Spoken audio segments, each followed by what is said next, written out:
नमस्कार, आपण पाहतात रयत संवाद न्यूज चॅनल। प्रज्वल प्रसन्न यांच्या वाढदिवसानिमित्त सोलापूर येथे गोरगरीब निराधारांना अन्नदान। कोरेगाव भीमा विजय रणस्तंभ सेवा समितीचे सोलापूर शहराध्यक्ष व आधार क्रिटिकल केअर हॉस्पिटल सोलापूरचे जनसंपर्क अधिकारी भागाप्पा आर प्रसन्न यांचे सुपुत्र प्रज्वल भागाप्पा प्रसन्न यांचा वाढदिवस साजरा करण्यात आला। प्रज्वल प्रसन्न यांच्या वाढदिवसानिमित्त श्री सिद्धेश्वर मंदिराजवळील गोरगरीब निराधारांना जेवण वाटप करण्यात आले।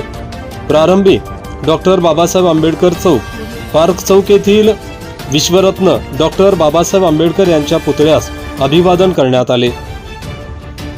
या प्रसंगी भागाप्पा प्रसन्न, नितीन माने, मनोज भालेराव, संकल्प गायकवाड, ऋषी सोनवले, रोहन लोंडे, मशाक कलबुर्गी, आदित्य शिवशरण आदी उपस्थित होते।